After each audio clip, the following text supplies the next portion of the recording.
Sí, yo no me gusta mucho el término disclosure. Voy a decir que es una declaración de divulgación y en el día de hoy yo voy a hablar acerca de conceptos que yo he revisado en la literatura, que yo he aprendido a través de mi práctica y que mis conceptos no están influenciados tampoco ni sugeridos por la industria farmacéutica. Y también quiero decir que cada vez que voy a conversar, siempre tengo que hacer una llamadita técnica al doctor Rappaport y a mis mentores y el doctor Stuart Tepper, quienes siempre me mantienen adelante en este tópico. Entonces, la agenda que tenemos en el día de hoy es la siguiente. ¿Qué es la cefalea refractaria? ¿Qué necesitamos saber acerca de la migraña crónica y de la migraña por sobreuso de medicación? Vamos a hablar de un caso clínico interesante y el abordaje terapéutico de los pacientes con cefalea refractaria y tratando la migraña crónica y la migraña por sobreuso de medicación. Vamos a hablar de 3 cosas nuevas en cefalea, vamos a hacer un pequeño resumen y unas conclusiones. Entonces, no voy a hablar de la neuroanatomía, mucho menos en presencia del maestro Peñañil, que el año pasado nos deleitó con una verdadera charla de neuroanatomía, encefaliatría y para todos. Pero vamos a recordar que tenemos interacciones, y yo no voy a hablar en extenso de esto, como le dije, pero tenemos que saber que tenemos un haz trigémino vascular, que es esa maraña y todos los vasos del cráneo están inervados por el nervio trigémino. Entonces, nosotros tenemos un haz trigémino vascular con interacciones importantes que son a nivel periférico y posteriormente tenemos unas áreas de interacción a nivel del ganglio de Gasser y también tenemos interacciones importantes autonómicas de relevo a nivel del hipotálamo como área importante de relevo, y posteriormente vamos a hablar cómo el hipotálamo es el verdadero generador de la migraña, y finalmente el tálamo como centro receptor sensitivo importante, y cuarta neurona, la corteza sensorial. Pero este sistema trigémino vascular, como dijimos, es el sustrato anatómico fisiológico del origen de la transmisión nociceptiva que produce la percepción del dolor de la migraña. Entonces, hay no quiero seguir hablando de estos parte anatómica, pero allí no sé cómo puedo mostrarle, como ustedes pueden ver, se ve en el cuadrito de abajo el vaso a nivel periférico inervados por fibras del nervio trigémino. Como ustedes saben, hay 2 tipos de fibras, las fibras tipo C y las fibras A deltas. Entonces, estas 2 fibras, a su vez, van a activar, por el estímulo que sea, van a activar estos vasos, se va a producir porque con los años uno mejora, pero la vista empeora. Entonces, se va a producir una activación a este nivel, a nivel periférico. Inicialmente recuerden que decíamos que la migraña era producida, el dolor de la migraña, por vasodilatación. Esta teoría hace mucho que cayó, que fue la teoría de Wolff, hasta después de los años 90, para que ustedes vean todo lo que pasó. Entonces, estas fibras del nervio trigémino se van reuniendo hasta hacer su primer relevo en el ganglio de Gasser. Posteriormente bajan hacia abajo, hacia las áreas de importancia a nivel del tronco cerebral, y luego posteriormente hacen su relevo en el tálamo como centro sensitivo de recepción, y posteriormente a áreas de la de la corteza somatosensorial.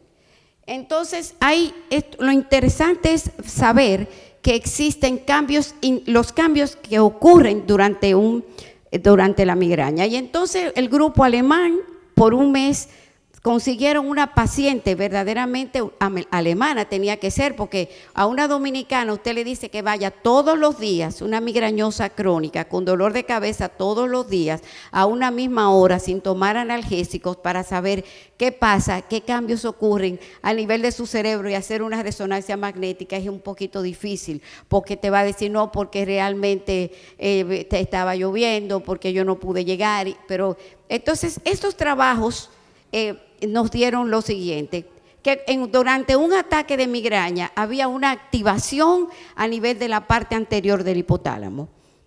Y en la parte anterior, como ustedes pueden ir viendo, en las fases de la migraña, la fase preictal, que ocurre en la fase ictal y en el pródromo. Pero para resumir, vamos a decir que el hipotálamo es el centro generador de la migraña, y que la parte anterior del hipotálamo se relaciona con la cronificación de la migraña, y el ataque en sí ocurre en la parte posterior del hipotálamo, pero también en la parte dorsal del puente. Cuando hay un ataque de migraña, estas áreas se activan, como ustedes pueden ver ahí, y luego en los pródromos, en la fase ictal, mire como ustedes pueden ver, en la parte del hipotálamo, pueden ver en la parte dorsal del puente, y también pueden ver después que pasa una crisis de migraña, las áreas que se quedan activadas. Entonces, aquí más o menos lo mismo, que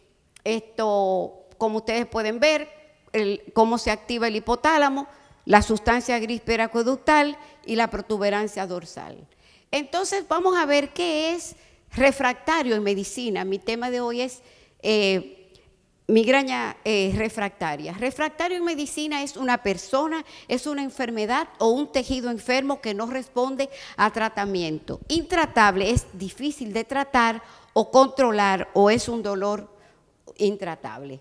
Entonces, ¿qué es para nosotros una cefalea refractaria?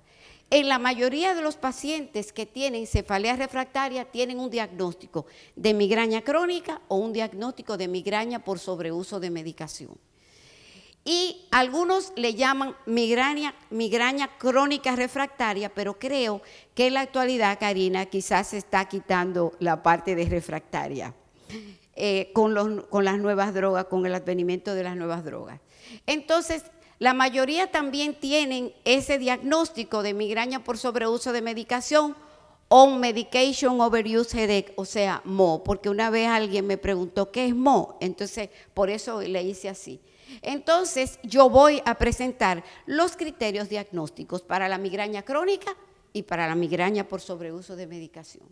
¿Qué es la migraña crónica? La migraña crónica es cefalea que aparece durante 15 días o más al mes por más de 3 meses, que al menos 8 de estos días al mes presenta características típicas de una migraña con o sin aura.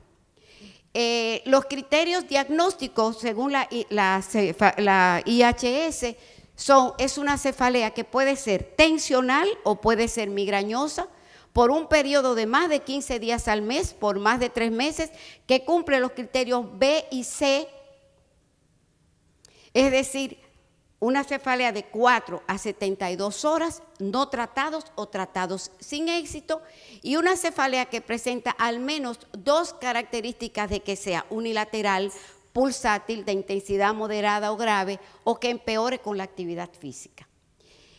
Pacientes que han sufrido al menos 5 ataques que cumplan los criterios B y D, y B más D, al menos uno de los siguientes: náusea y vómito, fotofobia y sonofobia, y para la migraña sin aura, y los criterios B y C para la migraña con aura, pero que Karina hizo un cuadro muy bonito presentando los criterios tanto para la migraña crónica, para la migraña episódica sin aura y para la migraña con aura. Vamos a hacer, porque recordar que clasificamos la migraña por el fenotipo.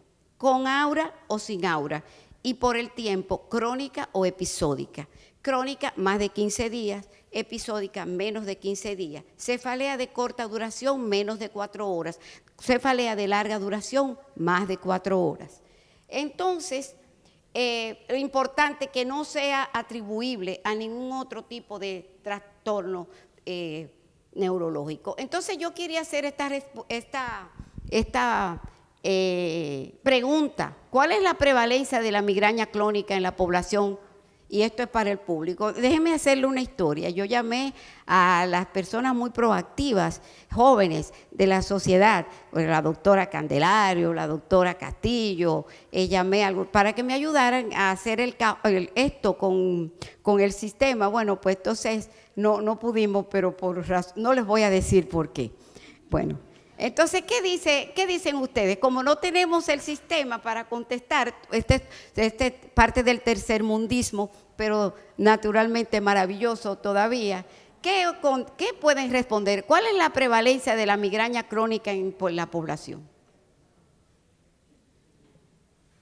0.2, 0.9, 2.5, 5.5 y ninguna de las anteriores. La única que no puede contestar es la doctora Vélez. Aquí, en el día de hoy. Entonces, bueno, voy a mostrarle esto.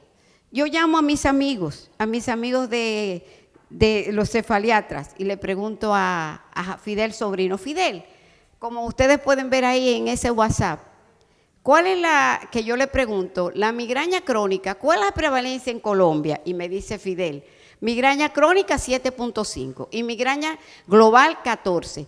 13.8 algo en mujeres, 4.8 hombres. Eso fue Fidel. México, Karina Vélez responde: buenos días, Ana. No tenemos, yo no lo puedo leer bien, no tenemos lo que dice ahí, no lo puedo ver si es el foco de ella lo que dice, Karina, que no tenemos todavía una cifra, pero ella me manda la literatura y las guías para la migraña crónica para que yo me matara yo misma, por supuesto. Entonces, le pregunto al doctor Carlos Bordinis: Carlos, ¿cuál es la prevalencia de la migraña crónica en Brasil? Y entonces me dice: voy a investigar, creo que un 0.2%, luego te informo más tarde. Seguimos. Entonces, la prevalencia de la migraña crónica en Estados Unidos es 0.91% de la población, siendo mujeres 1.29% y hombres 0.48%. La prevalencia específica por edad y sexo para la migraña crónica con un pico a los 40 años es de 1.89% para las mujeres y 0.79% para los hombres. ¿Cuáles son los factores de riesgo para la migraña crónica? Los factores de riesgo son sobre todo el sobreuso de medicación, la frecuencia de los ataques, la obesidad, baja educación, el estatus socioeconómico, un evento estresante en la vida, el trauma craneal, la apnea de sueño, los ronquidos, el uso de cafeína, la depresión, la presencia de alodinia y ansiedad. Entonces, ¿cuáles son los pasos para el diagnóstico de la migraña crónica? Primer paso, excluirse una cefalea secundaria. Segundo paso, identificar el tipo de cefalea primaria basada en la frecuencia y la duración de los ataques. Y tercero, hacer el diagnóstico específico del tipo de cefalea basada en los criterios de la Sociedad Internacional de Cefaleas. Entonces, vamos con el primero, como nos mostró la doctora Vélez. Estos son unas siglas, un acróstico bastante interesante. Estas son las famosas banderas rojas y banderas naranjas, que yo no quiero quizás abundar mucho porque la doctora ya lo dijo. Anteriormente era solamente SNO, pero a partir no sé de cuánto, Karina, es el 2, a partir del 2018. Como ustedes pueden ver, sistémico, una persona que tenga cefalea y que tenga signos sistémicos como fiebre, etcétera, y el examen neurológico, signos y síntomas neurológicos. Aquí quiero decir una sola cosa, porque este público es básicamente de neurólogos y de casi neurólogos. Por ejemplo, en la migraña con aura, cuando ustedes ven un paciente que tiene migraña con aura, y acuerden siempre que el aura siempre es facio-linguo-braquial y generalmente es visual. La mayoría de las auras son visuales. Pero cuando no son auras visuales, si ustedes tienen un paciente que tiene un déficit neurológico focal con esa en crural, ustedes tienen que pensar que no se trata de una migraña con aura, que puede ser una complicación, porque es raramente una aura somatosensorial es crural. El inicio súbito, que sea una cefalea súbita, el peor dolor de cabeza de mi vida, la cefalea en estallido, que nos hace pensar que pueda ser una ruptura aneurismática, que pueda tratarse de una cefalea en trueno, una cefalea en estallido, o que se trate de una cefalea centinela sobre todo. En los pacientes viejos, no estoy de acuerdo porque como yo no creo que 50 años es ser viejo, actualmente se dice que la adolescencia termina a los 35 años, la adultez temprana es de los 35 a los 55, la adultez tardía es de los 55 a los 75, y de los 75 a los 85 es viejo y 85 es very old. Entonces, eso habrá que revisar este criterio. Pero toda cefalea que comience después de los migraña, que comience después de los 50 años, como dijo Karina, sin antecedentes previos de haber tenido cefaleas, es un signo de alarma. Y tenemos las diferentes P. Yo creo que no voy a abundar más en esto porque yo creo que la doctora habló bastante detallado de estos criterios. O sea, lo primero que tenemos que hacer cuando vamos a hacer cualquier tipo de diagnóstico de migraña crónica, porque la migraña no es estática, a veces creemos que cuando hacemos un diagnóstico de migraña eso se va a quedar así para siempre y que no vamos, que es migraña. Esa persona puede tener otro tipo de cefalea secundaria que no es migraña. Entonces, debemos identificar el tipo de cefalea primaria. Como dijimos, cefalea crónica, más de 15 días, cefalea episódica, menos de 15 días al mes, por menos de 3 meses. Y con relación a la migraña crónica, se puede clasificar migraña crónica de corta duración, menos de 3 horas, o múltiples episodios discretos de cefalea, y la cefalea crónica de larga duración, la que tiene más de 4 horas. Entonces vemos aquí, la cefalea crónica de larga duración es por lo menos más de 4 horas. Entonces tenemos que pensar en estas 4 posibilidades: la migraña crónica, la cefalea crónica tipo tensión, la cefalea nueva diaria persistente de novo y la migraña crónica. Entonces, como decía Karina, en los criterios, que me encantó que ella pusiera al mismo tiempo los criterios de la migraña con y sin aura, según la clasificación internacional de cefalea, que más de 5 ataques, que tenga una duración de 4 a 72 horas, que sea unilateral, que sea dos de estos, o sea, que sea pulsátil, que sea de moderada a severa la intensidad y que se agrave con la actividad física. Y el criterio D, que sea 1 de 2, que tenga fotofobia, sonofobia, y cada vez más se está utilizando, y queremos, que todavía yo creo que no se ha puesto, Karina, la osmofobia. La osmofobia, o sea, falta la osmofobia ahí. Entonces, que tenga vómito, que tenga náusea y que descartar la presencia de cualquier otro tipo de enfermedad médica. Entonces, la migraña sin aura, ya la dijimos, eso fue lo que hablamos en este momento, y entonces vamos a entrar de lleno en la migraña crónica. Entonces, la migraña crónica, y eso es lo que quería puntualizar en el día de hoy con ustedes. La razón por la que se aísla la migraña crónica de la migraña episódica es que resulta imposible distinguir los episodios individuales de cefaleas en pacientes con dolores de cabeza tan frecuentes y continuos. De hecho, las características de la cefalea puede variar no solo de un día a otro, sino incluso durante el mismo día. Resulta extremadamente complicado mantener a estos pacientes sin medicación con el fin de observar la historia natural de la cefalea. Y en esta situación se encuentran los episodios tanto con aura como sin aura, así como cefalea tensional y las migrañosas, pero aquí no se incluyen las cefaleas secundarias.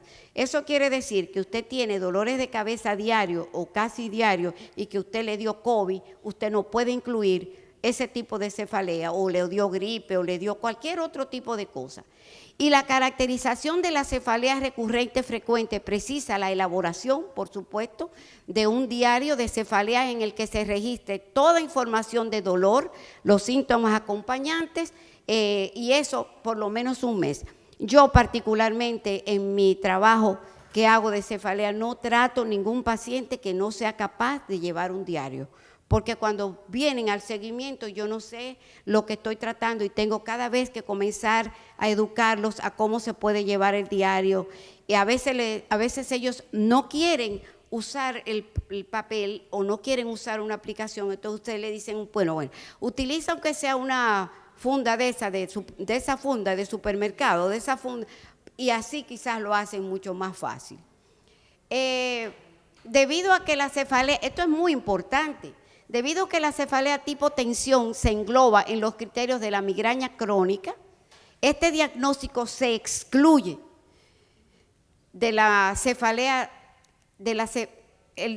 la migraña crónica, que es la 1.3. Este diagnóstico excluye el diagnóstico de la cefalea tipo tensión y sus tipos, ya sea cefalea tipo tensión, crónica, episódica o con sin, y decíamos con o sin espasmo de la musculatura extracraneana. Entonces tenemos la cefalea que está en el acápite 4.10 de la clasificación internacional, que es la cefalea persistente de novo. Puede presentar características que sugieren migraña crónica. Este último trastorno va a evolucionar en el tiempo o a partir de una migraña sin aura o de una migraña con aura. Por tanto, los criterios A y D se cumplan para esta cefalea inequívocamente diaria y sin remisión de menos de 24 horas después de su inicio. Se clasificará como cefalea diaria persistente de novo.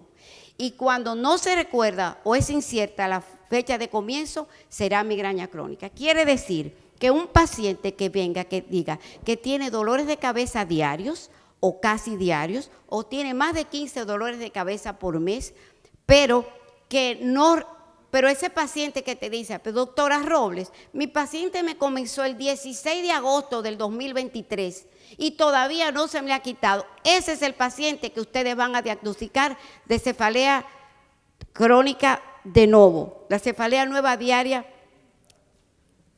la cefalea diaria persistente de novo, perdón. Entonces, definitivamente eso es la herramienta clínica que tenemos en el interrogatorio para diferenciar la cefalea nueva persistente, cefalea diaria persistente de la migraña crónica.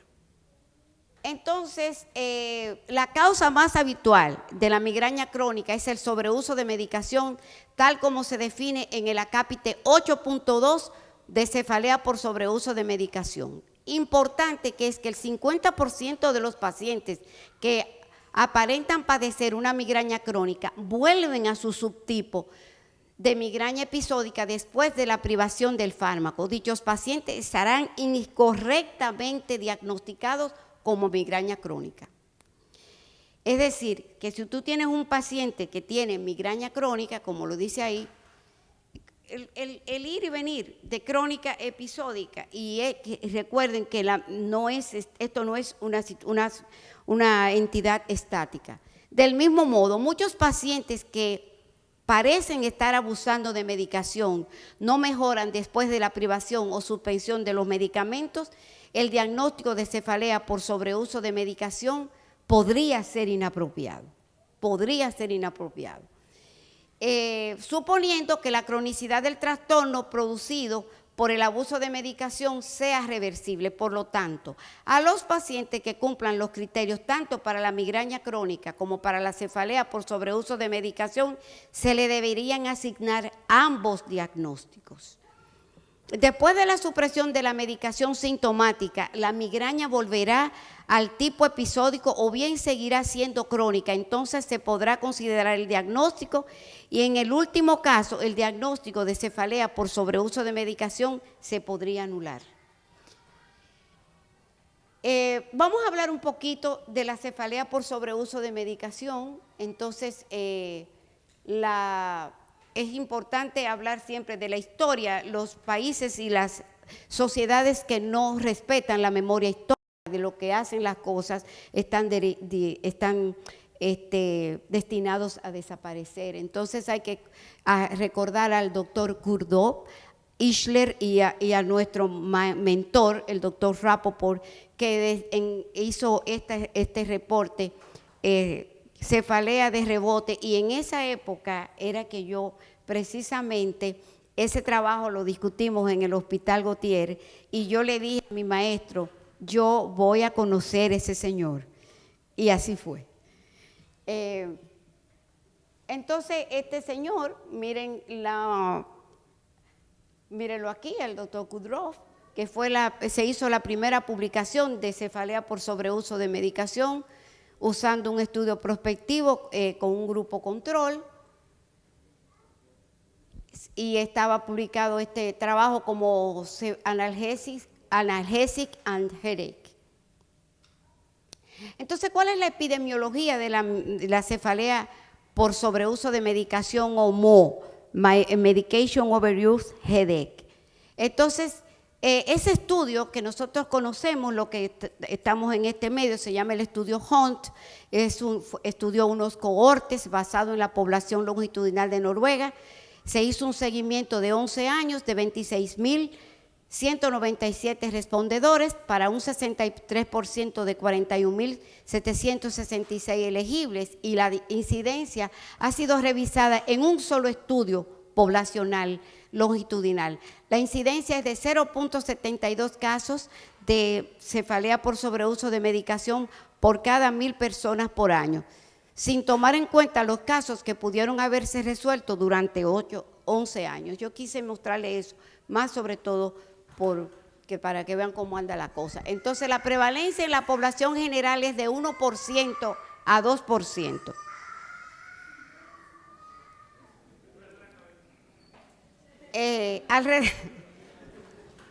Digo, esto es una población muy diversa, realmente, aquí hay de todo en este auditorium.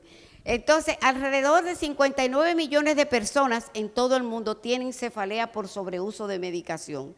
El GBD, ese estudio es muy importante, recopiló todos los datos publicados, aplicando modelos para interpolar los resultados de los países en los que faltan datos. Se incluyó la cefalea por sobreuso de medicación como una entidad separada. Lo interesante es que la cefalea por sobreuso de medicación está influenciada por la geografía, por el medio ambiente, por el origen étnico, la cultura, la calidad y la disponibilidad de la atención médica.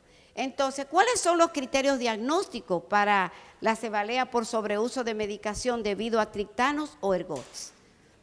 10 días de uso por mes por más de 3 meses, 15 días de uso por mes por más de 3 meses, 10 días de uso por mes por 2 meses y 15 días de uso por mes por 2 meses.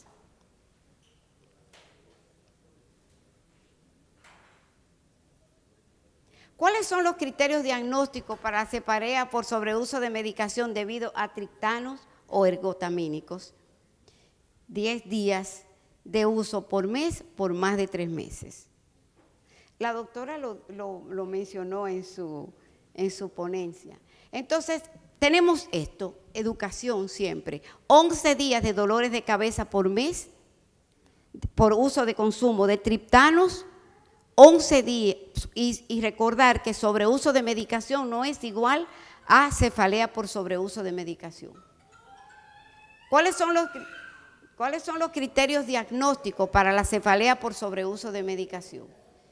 Es una cefalea que aparece por más de 15 días en pacientes con una cefalea preexistente, ya sea una cefalea primaria preexistente sobre todo, ya sea migraña o ya sea tensión, con un abuso habitual de más de 3 meses de uso de uno o más fármacos para tratamiento agudo o sintomática de la cefalea que no es atribuible a otro diagnóstico según la IHS, según esta clasificación. Pero aún requiere más de 10 días de uso por mes, por más de 3 meses para ergots, para triptanos, para opiáceos o combinación de analgésicos, pero más de 15 días para las combinaciones de analgésicos, como lo puso también la doctora Vélez en su ponencia anterior. Entonces, esto es muy interesante. La antigua disposición de que la cefalea empeora, que la cefalea se empeora con el uso excesivo de medicación está desapareciendo. La antigua disposición de que la cefalea debe revertirse a episódica con la desintoxicación está desapareciendo. Y la antigua vinculación de que diferentes medicamentos para diferentes patrones de cefalea diaria también está desapareciendo. Entonces tenemos un caso, un poquito rapidito, ¿no?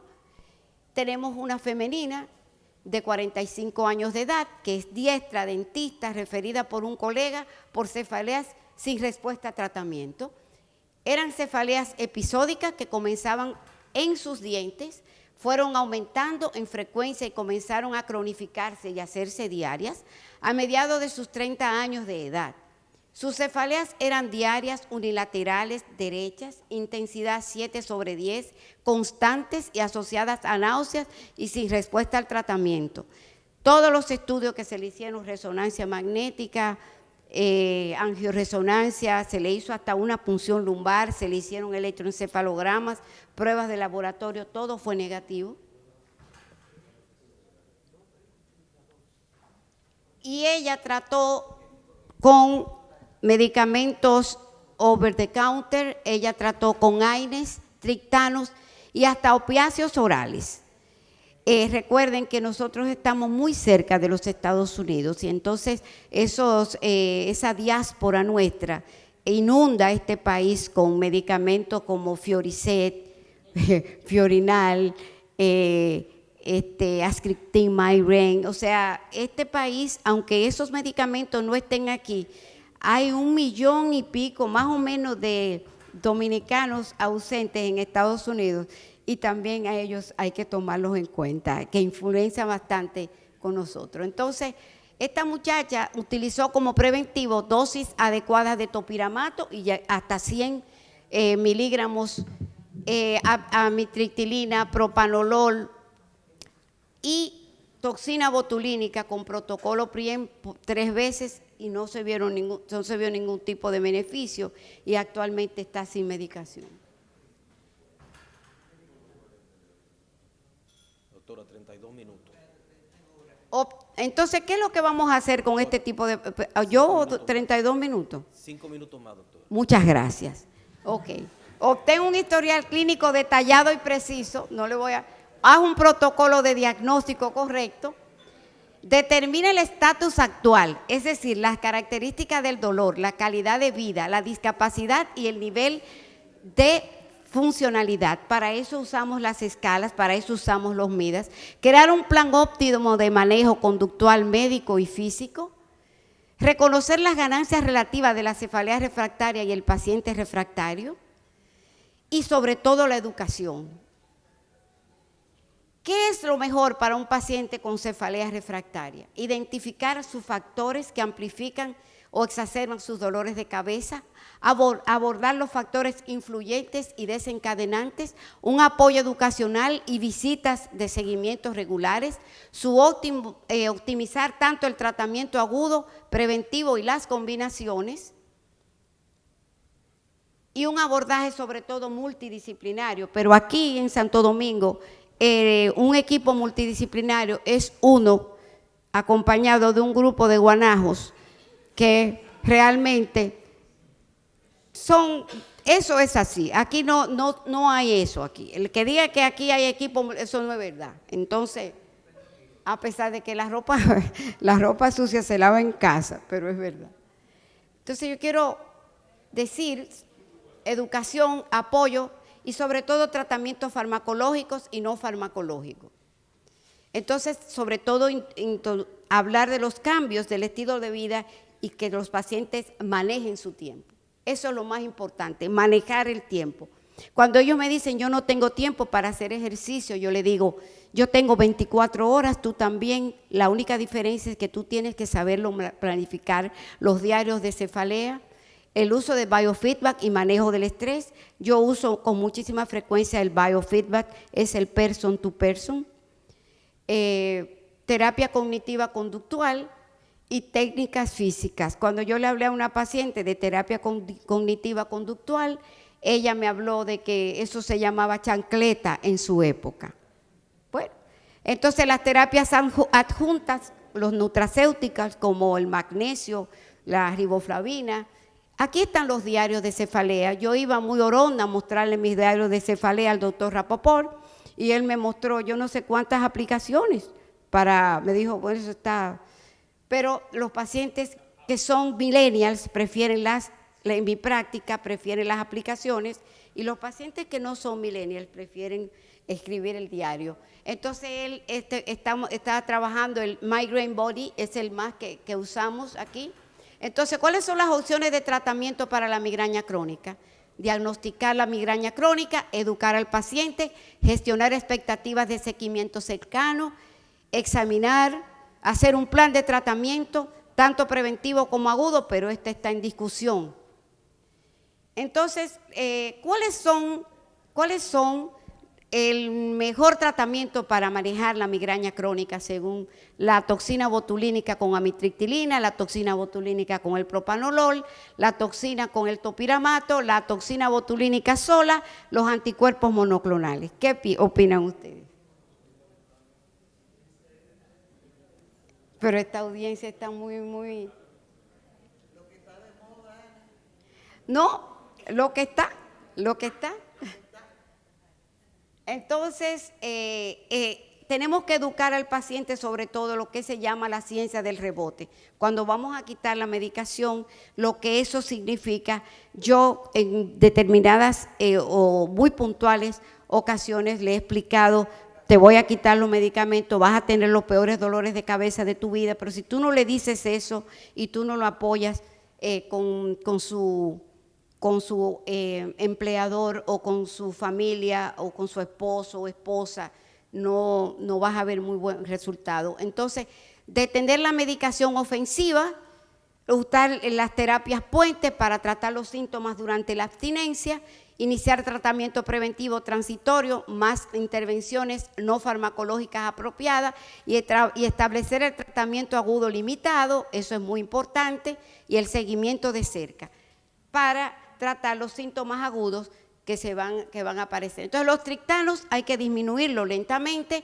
la ergotamina cambiarla, eso yo lo he hecho, lo hacía anteriormente, ya no tengo la necesidad, pasarlo y utilizar la 5-DHE, la dihidroergotamina subcutánea. Si tiene cafeína, 100 a 150 miligramos cada 3 días, es decir, que una taza de 8 onzas de café, luego más cerca de 80 a 100 miligramos. Entonces, todos los over the counter hay que suspenderlo de manera abrupta, pero si no tienen cafeína. Las benzodiazepinas hay que convertirlas a clonazepam, pero lentamente, y el butalvital convertirlo a fenobarbital, 100 miligramos de butalvital a 30 miligramos de fenobarbital, y eso, o usar el clonazepam, eso nos los enseñó el doctor Sepper. Entonces, lo que son las terapias puentes, y las terapias puentes tenemos los triptanos, tenemos los AINES, tenemos los esteroides, tenemos la 5-DHE nasal, tenemos los neurolépticos típicos, atípicos, tenemos terapias endovenosas que no debemos olvidar, el uso de la dexametasona, la dipirona, el ketorolaco, la metoclopramida, el divalproato. Yo se lo puse en orden como lo usamos aquí. La difenhidramina, el magnesio, la 5-DHE y el propofol. Entonces, el uso de esteroides en cefalea por sobreuso de medicación. Se usa la dexametasona, 4 miligramos 2 veces al día por 2 a 6 días. La prednisona debemos comenzar con 60 miligramos. Se usan los bloqueos craneanos, del bloqueo del ganglio esfenopalatino para el dolor frontal y los bloqueos occipitales y en los puntos de gatillo para los dolores de la parte posterior. Entonces tenemos otro tipo de terapia, el uso diario de triptanos o gepantes. Por eso es que esto es nuevo, porque cuando se promueve los gepantes están indicados en la migraña episódica, como todos sabemos. Verdaderamente, pero yo tengo una experiencia particular en el país utilizando los gepantes como terapias puente cuando yo quito el tratamiento. No hay muchos trabajos que hablen de eso todavía, pero eso es parte de lo que he hecho. Entonces la metilergonovina, la memantina, la ketamina endovenosa subcutánea, la neuroestimulación con céfali, etcétera, la cirugía de la migraña, estudios muy pobres, y eso se lo dejo al doctor Valenzuela, no recomendados. ¿Y qué hay de nuevo en cefaleas? El lasmiditán. El lasmiditán es el primer ditán, está aprobado a principios en 2 estudios y un estudio en fase 3, es una tableta oral de 50 a 400 miligramos. Los efectos secundarios son los mareos. Casi nadie quiere usarlo y sobre todo la gente no puede manejar cuando usa lasmiditán. Y lo importante es que no es vasoconstrictor y se puede utilizar en pacientes con asuntos cardiovasculares. Entonces, ¿qué es lo nuevo y qué es lo viejo en dolor de cabeza? Lo viejo, separar las terapias agudas de las preventivas, prescribir triptanos o AINES en el tratamiento agudo, limitar el uso de medicamentos abortivos 2 días por semana, el plan de destete de los medicamentos de uso agudo excesivo, retrasar la prevención hasta que no nos veamos obligados por discapacidad grave, alta frecuencia, aumento del uso de medicamentos abortivos y el riesgo de transformación. Prescribir tratamientos preventivos orales inespecíficos, eso es viejo. Combinación de tratamientos no específicos tomando en cuenta la comorbilidad del ser 2x1, eso no está en nada ya. Respuesta subóptima tanto medicamentos agudos como preventivos en eficacia, efectos secundarios y falta de adherencia al tratamiento. ¿Y qué es lo nuevo, señores?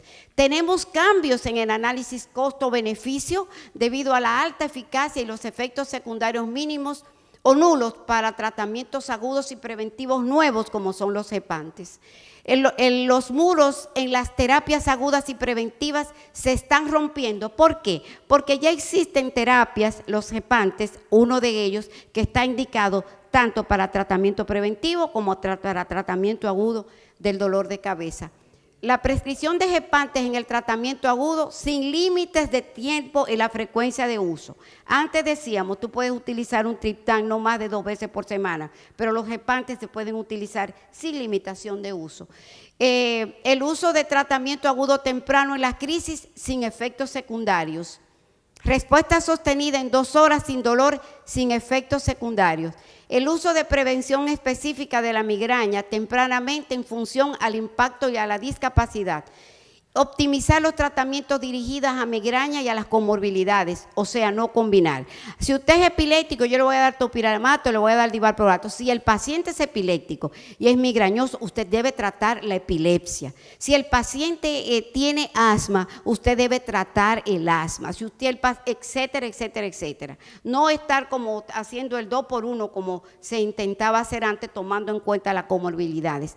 Prescribir terapias anti-CGRP, por ejemplo, los gepantes, los anticuerpos monoclonales, de forma preventiva. La migraña por sobreuso de medicación por lo general se convierte a no uso excesivo con terapias anti-CGRP y anticipar la alta adherencia. Entonces, el tratamiento preventivo agudo, vamos a tumbar esos muros y ese es el muro de los Estados Unidos y México. Los gepantes actúan agudamente y preventivamente. Y los anticuerpos monoclonales también actúan agudamente y preventivamente. Entonces tenemos la modulación por CGRP, que yo no creo que voy a hablar de eso, porque como ustedes saben, un poco de tiempo. Definitivamente las terapias anti-CRP, todo el mundo hemos hablado todo el tiempo, lo que es el CRP, que es un neuropéptido funcional, que tiene dos tipos de forma, pero no vamos a seguir hablando de eso, porque verdaderamente me tomó el tiempo. En resumen, las cefaleas refractarias o intratables son generalmente migrañas crónicas más migrañas por sobreuso de medicación. Atención a diagnósticos equivocados, abordaje terapéutico con educación, apoyo, tratamiento farmacológico y no farmacológico, desintoxicación en pacientes con migraña por sobreuso de medicación y utilizar terapias de refuerzo, usar bloqueos, usar la neuroestimulación, el uso de la toxina botulínica, los anticuerpos monoclonales, bloqueadores tanto del receptor o del ligando, vinieron para quedarse, y refiéralo por favor al experto. Ayer me llamó el doctor Espinal, que él había bregado muchísimo con un paciente y que ya él quería que yo lo viera. Entonces, conclusión, vamos a decir que las cefaleas refractarias son complejas y difíciles de tratar. El diagnóstico debe ser cuidadoso y debe ser integral. Existen tratamientos novedosos que pueden resultar con mejoría significativa hasta de un 75%, y muchísimas gracias por el privilegio de su atención. Doctora, excelente revisión y gracias. ¿Cómo diferenciar clínicamente los TIS de una cefalea crónica tipo tensional, la migraña crónica y el tratamiento en precisión para estos tipos de dolor de cabeza intratable?